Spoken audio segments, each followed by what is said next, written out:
decide who's making the round of 16, who's going to join those teams who have already qualified. The games will be on Tuesday and Wednesday.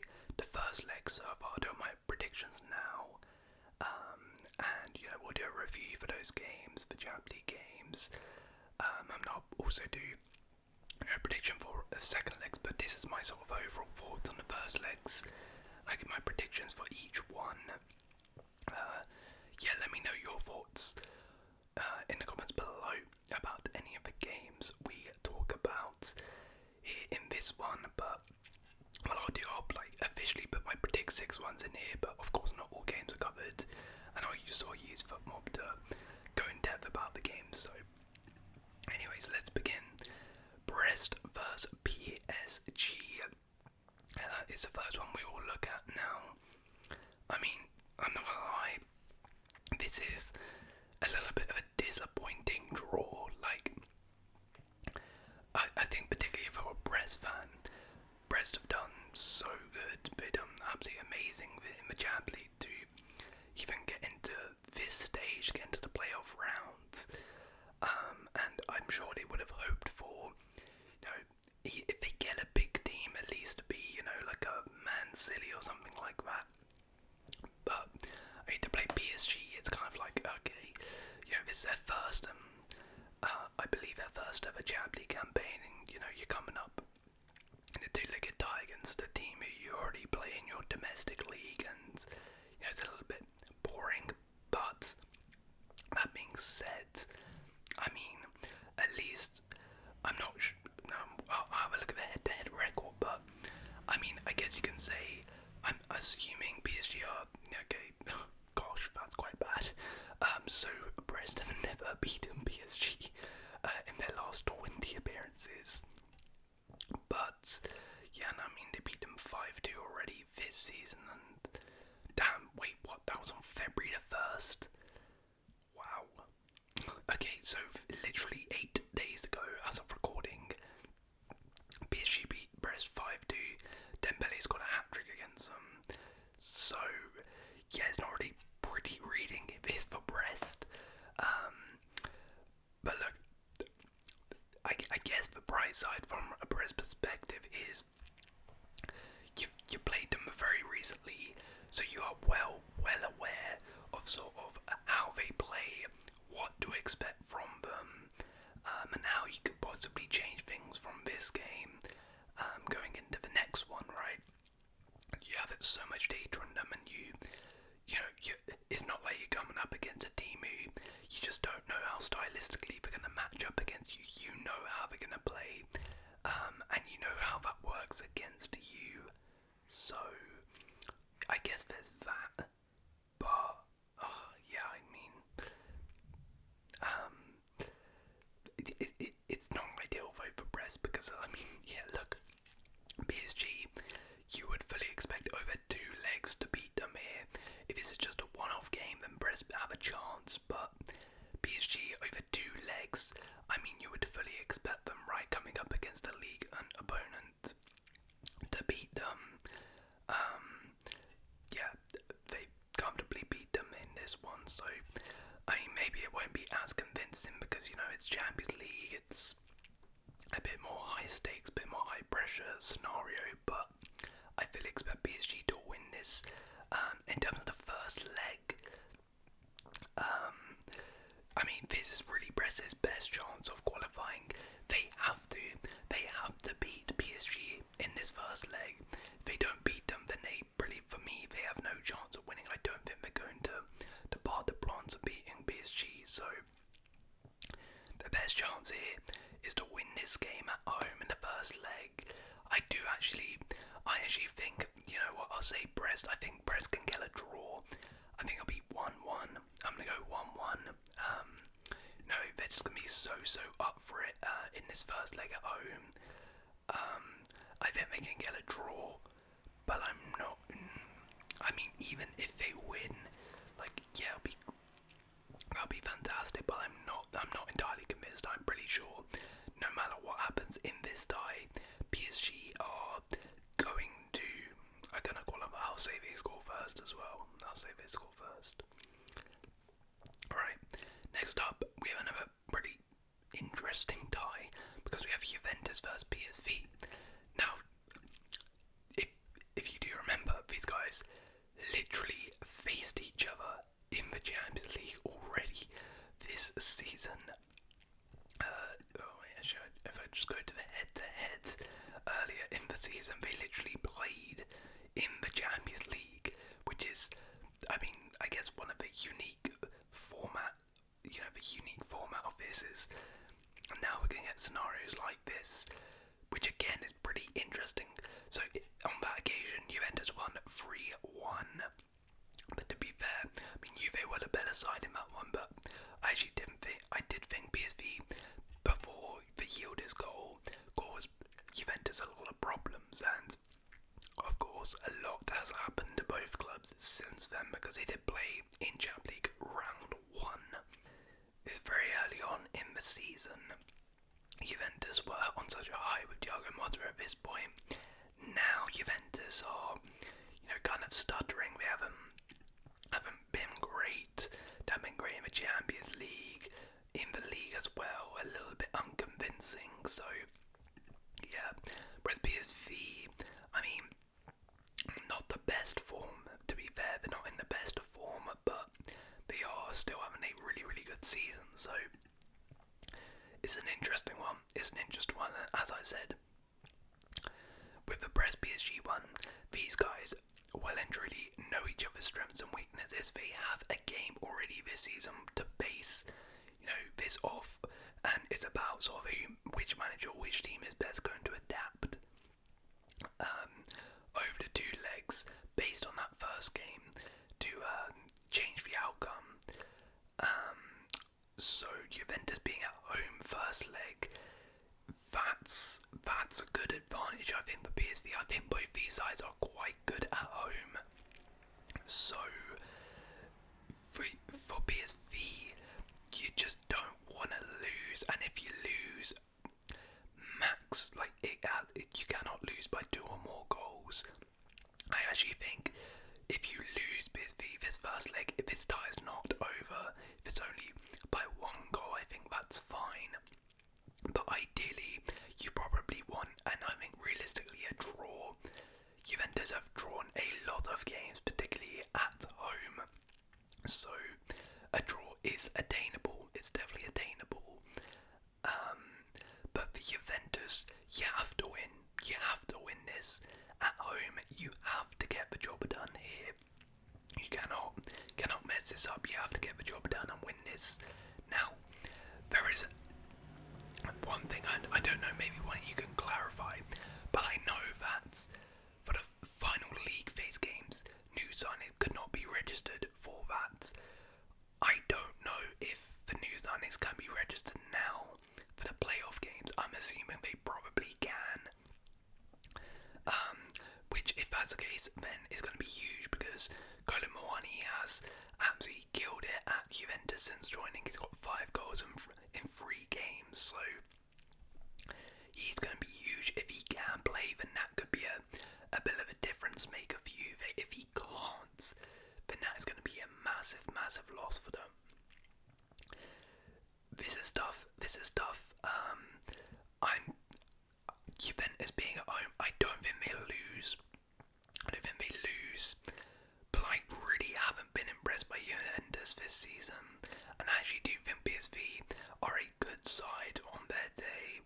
So I'm gonna say it ends a draw. I'm gonna say 1-1. Then Juve score, try and hold on to the lead, and then PSV will score. Right, the big boy. Manchester City vs Real Madrid. Yeah, I am looking forward to this one. 2 teams who, well, I believe this was a quarter-final clash last season. 2 teams who, last season, if you had said back then, those 2 were probably the 2 best teams in the world when they met each other. It was an amazing tie. You would say 1 year later they would meet again in the playoff round to qualify for the round of 16.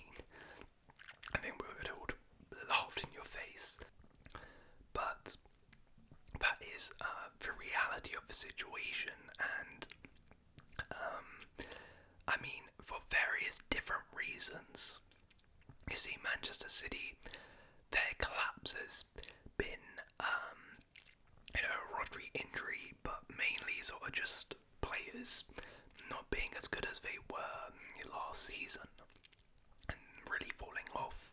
Whereas Real Madrid has really just been injuries. I mean, yeah, they just had a bunch of injuries, particularly at the back line. Like, their whole back line, besides Ferland Mendy, is injured. So yeah, now Real Madrid are not like rubbish though, whereas the way I see it is Manchester City are rubbish. So I actually do think that this is fairly straightforward. I'm not gonna lie. Now, it's the Champions League. Man City players have quality, of course. They might be able to, they can get up and they can show up for 2 games, right? But based on the evidence I've seen this season, pretty much, since Man City have been what they are, every time they come up against a good side, they get smacked. And it's not even like a semi-good side with some decent players. Arsenal 5-1 they lost. I mean, Chelsea, yeah, they won, but to be honest, that was more, just shows how bad we are. PSG 4-2. Yeah, they had a nice run here, but they didn't play anyone good. Aston Villa 2-1. I'm not going to include Man United. But Juventus 2-0. Liverpool 2-0. Could have been easily a lot more. Tottenham 4-0. Sporting Lisbon, when they were good, 4-1. Manchester City, when they come up against teams with good quality, do not win this season. It's just as simple as that. In the league, in the Champions League, they don't do it. Now, as I said, they might be able to turn it up just for a one-off game, and being a big game, it might be able to. But I just don't see it. I know Real Madrid have their issues, but they've been a little bit inconsistent. But I mean, look at the team though. Like, it's still a unreal team. I do think there should be goals in this though, because really where both teams have struggled is defence. I mean, this defence is pretty bad for Real Madrid and has been their main problem. And Man City's defence again has been pretty bad and is their main problem. But I look at Man City's attack and their attack isn't great. Whereas, of course, Real Madrid's attack is unbelievable. And I think you give, Mbappe, Vinny, Rodrigo, Bellingham, you think of those coming up against these Man City defenders. In 2025, Nunes at right back, Akanji, Stones, absolutely washed. Gvardiol has been getting cooked left, right, centre. Like, I do worry for City. I don't think they're going to be able to cope. City could barely cope when they had, they barely could cope with Vinicius when they had a peak Kyle Walker, or like an actually good Kyle Walker. So, this is why I do think Real Madrid are going to win this. And I think, City being at home, they're not going to get smacked, but I'm going to say 3-1 Real Madrid. I'm going to say 3-1 Real Madrid. I just don't see how Man City win this, to be honest. Maybe that might come back to bite me, but I really don't see how they win. I don't see it at all.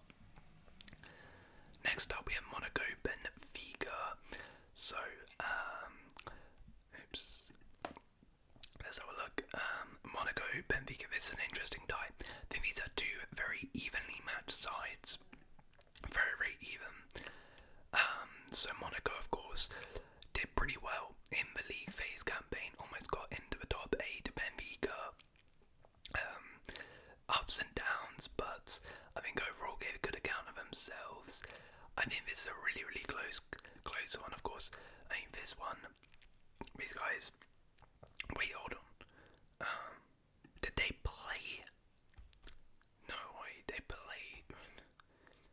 They played, right?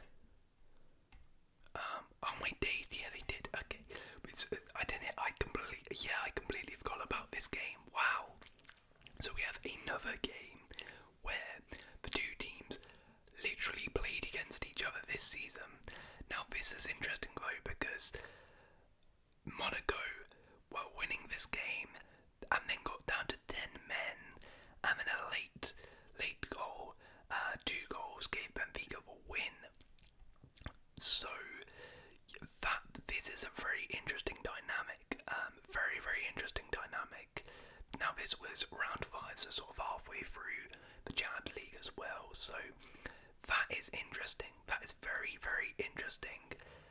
Again, similar to Juve, PSV is going to be about which manager adapts their style, which manager changes stuff to fit the other team, and it's going to be interesting. It's going to be interesting. I hope this one ends up like their first game, because that was very entertaining.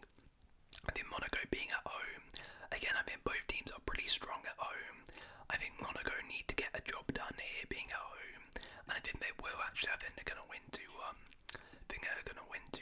I've been impressed by Monaco this season, and I think they're going to do it. Next up, we have Celtic versus Bayern Munich. Yeah, a big dive for Celtic here, and yeah, I mean their fans are going to be so up for this one. It's going to be absolutely amazing, isn't it? Bayern Munich, Celtic. Celtic haven't really had a big sort of tie like this in terms of knockout football in a long time, so they're going to enjoy this one. And you know what, I think they're actually going to kind of fancy their chances, particularly in this first leg. I think there's a genuine possibility Celtic beat Bayern Munich in this first leg. Like, Bayern Munich have not really impressed in sort of big games this season. They've been beating lower opposition, but you have a look at their performances this season. I went a little bit far back.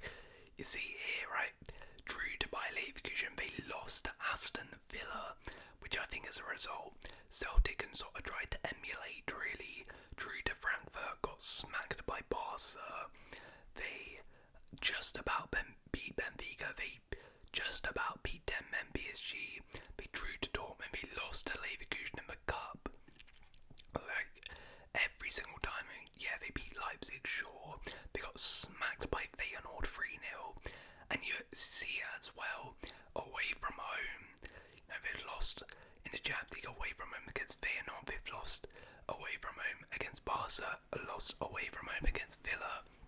So that is why I do think Celtic do have a really good chance in this first leg of beating Bayern Munich here. I really do think they could cause a lot of problems for them. Celtic have impressed. They also, maybe not to the same scale, but they've pulled off a couple really good results in the Champions League, including against Atalanta. If I can find it, they went to Bergamo, and I mean they were quite lucky in the end. But they managed to draw 0-0 against a really informed Atalanta there. So Celtic can sort of dig in these games and pull off a result. And I think particularly at home, very strong at home. That crowd's going to be so up for it. Bayern Munich, I mean, they struggled with, and the crowd was up for it away from home under the lights against Feyenoord. I really do think Celtic have a good chance here, and if Celtic do want to progress here, they have to win this game, because I mean Bayern Munich at home in the second leg, they're gonna win that game. So you have to win this, Celtic. You have to win this to stand any chance going through.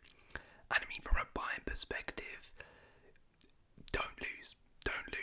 If you draw, it's really not the end of the world. You take the second leg back to your ground, and you should be able to win that at home. But you know what?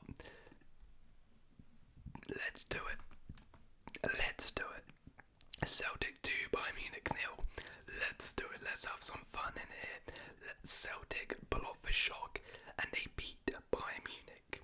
I'm going for it. Right, and next up, our next game is Feyenoord versus AC Milan. So, this is an interesting one. Interesting tie. I think Feyenoord, of course, I just mentioned, smacked by Munich in the interesting. They've never met each other, or at least on football, it says they haven't played recently, so that's an interesting one. But yeah, Feyenoord smacked by Munich in the Champions League, so they're clearly a team with some quality who can be very dangerous. Now, they did lose Santi Jimenez, which is a really, really interesting narrative. Really interesting narrative. Because Santi Jimenez is, I believe, probably Feyenoord's top goal scorer this season. Most likely, right? If I look at stats, yeah, their top goal scorer in the Eredivisie. Can I look at the Champions League as well? And top goal scorer in the Champions League with 5 goals. So he's been absolutely crucial to them. But he, in January, left for... He left for AC Milan. So he is... Again, I don't know the rulings on this, and if the New Zealanders can play and all of that, but I'm assuming he can. So I'm assuming Santi Jimenez is going to be playing against his former club for Milan. He was crucial to Feyenoord getting this far, and now he's coming up against them. It's crazy. It's crazy. I mean, imagine he scores and knocks them out. That would just be so brutal. It'd be so brutal. Anyways, I do think Milan overall will win this tie, just because Sergio Conceição, I think, has done a really good job since joining Milan.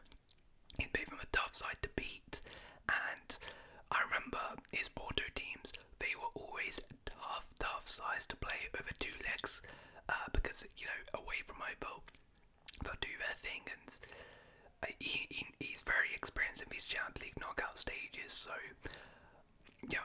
I think it's going to be a struggle, to be honest. I doubt Milan go to Feyenoord and win. Feyenoord at home seem like a good side, but I think it'll probably be a draw. I'll say 1-1. I'll say 1-1. In this one, I think it'll be a close one. And I think Milan, all you really need to do is get this to go without a defeat, go to the San Siro. I think you take that in the second leg, being at home. Right, Club Brugge, Atalanta. Interesting one, I believe, yeah. So they haven't faced each other. Atalanta, for me, I think this is a little bit more of a straightforward one. Atalanta should be winning this, and we should be going through in this tie fairly comfortably. No disrespect to Brugge.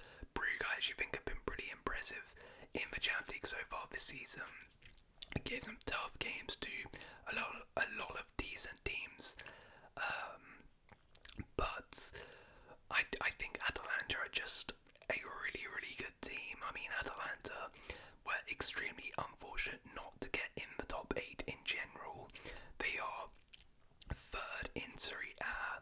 They recently just won 5-0. Matteo Retegui just scored 4 goals in a game. They are flying. I mean, the only good thing is that Ademola Lookman is injured. I don't think will be available for this game, which is going to be a big loss. But even then, I think that Atalanta will have enough quality to win this. And again, being away from home, first leg, taking it back second leg, just sort of avoid defeat in this one. I think you're good. But I don't mean to disrespect Brugge. Brugge, as I said, have shown a lot of decent qualities, but yeah, I just think Atalanta are a really, really good side. I think Brugge at home could, potentially even win this first leg, but I think overall Atalanta will come out on top. But for the first leg, I think it'll probably be close, but I'll say Atalanta win 2-1. I say they win 2-1. And finally, we have Sporting versus Borussia Dortmund. Very, very interesting one. Very interesting one. So these guys actually met back in 2021, but this is an interesting one because Sporting, of course, the start of the season of unreal, but have completely collapsed since Amram has gone. Now, they recently got a new manager in, and to be fair, picked up results a little bit, but still not amazing. And I mean, it's the same thing though for Dortmund. They got Sahin in, did not do well, sacked him, new managers come in, and I mean, Nico Kovac's first game, he lost at home to Stuttgart. So, yeah, that's not good at all. Clearly, a little bit of teething problems, and this is only his second game in charge of the team, which is really fascinating. Let's see. I mean, he didn't get the new manager bounce in his first game, but is he going to get it in his second game? I mean, he definitely needs it. But if you're Sporting, there's a great chance, because I mean, it's his second game in charge. I doubt he's really had a chance to do too much with the team. He's already lost his first game. You've got to bounce. You've got to bounce if you're Sporting. I know you maybe aren't in the best of spots yourselves, but yeah, I think if you're Sporting, you have to try and win this being at home and try and get a decent lead on them as well, because Dortmund are strong at home. They're pretty strong at home, so particularly on a Champions League night. Although it does say here Morten Human will be suspended, which is going to be a big loss for Sporting. But you know what? I think being at home, I think Sporting will get the job done. I think they get the job done, but it'll be very close. I'll say 2-1 Sporting. I'll say 2-1 Sporting. Anyways, those are my first leg predictions. Should be good games. Let me know your predictions in the comments below. And if you have enjoyed